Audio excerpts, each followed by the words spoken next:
If I started a brand new Disney Dreamlight Valley save today, there's a lot of things I would do differently.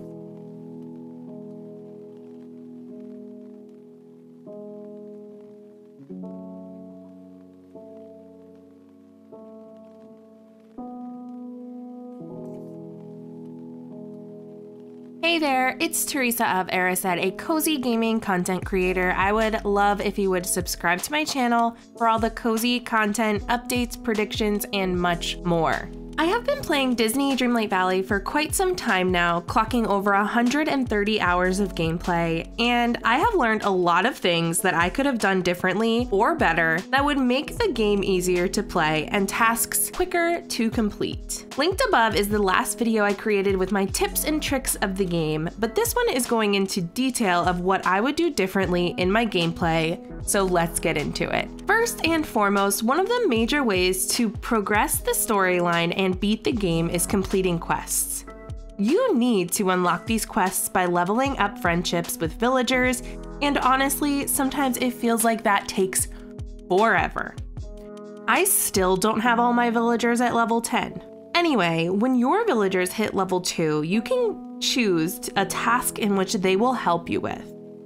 There are 5 tasks to choose from: digging, mining, gardening, foraging, and fishing. If I were starting the game from scratch, I would make sure that I had at least one villager completing each task. For example, foraging, mining, fishing, digging, and gardening. Then, once I had one of each of those 5 completed, I would have every other villager after that have the task of gardening. You may be thinking, huh? What? Why? Well, let me break it down for you. All of my villagers who have had the task of gardening reached level 10 the fastest. This is because by gardening, I have become a millionaire in the game.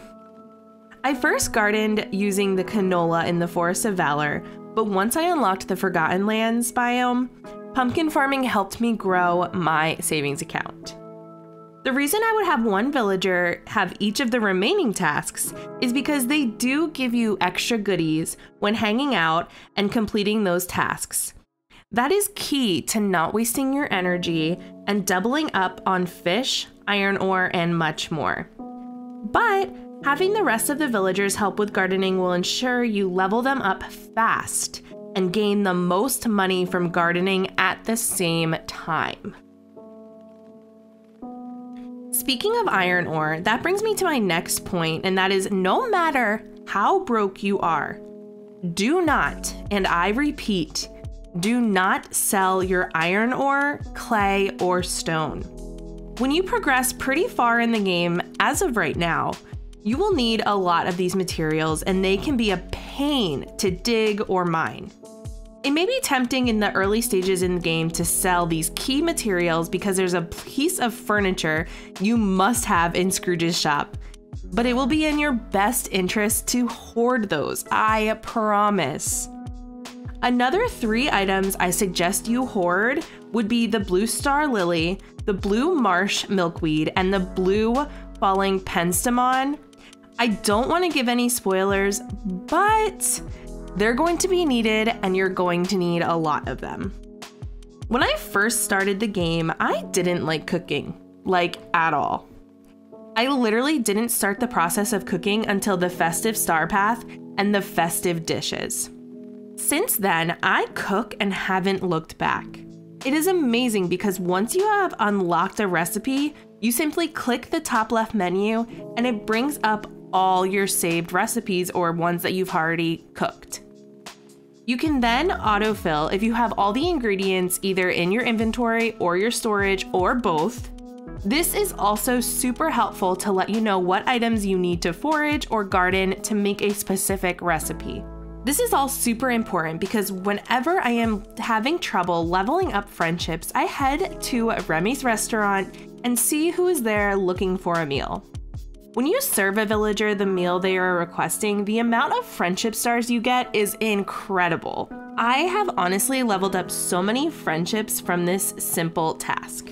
Additionally, having a daily conversation with your villagers will help you level up friendships.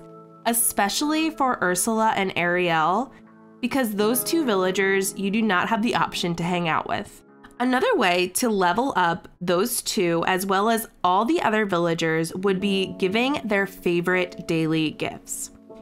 Honestly, I didn't realize that leveling up friendships would help unlock quests and progress you further in the game, but now that I know this, I gift all 3 favorite gifts to my villagers daily and as often as possible. How annoying is it when you're completing a quest for Buzz and he says you have to go talk to Scar, Moana, and Remy? Then once you do that, you have to search around your map for Buzz. Well, I hate it. So one thing I have quickly realized, and by quickly, I mean I did not realize it quickly enough, was that when I'm completing a villager specific quest, always, and I mean always, ask that villager to hang out.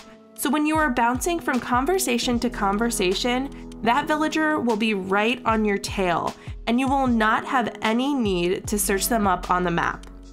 This makes it easier and quicker to complete quests. There are so many things I have figured out the hard way in Disney Dreamlight Valley. Really, it feels like the list is never ending. If you would be interested in a part 2 in this video, comment that down below. Don't forget to like and subscribe. Thanks so much for watching. This is Teresa signing off. Bye!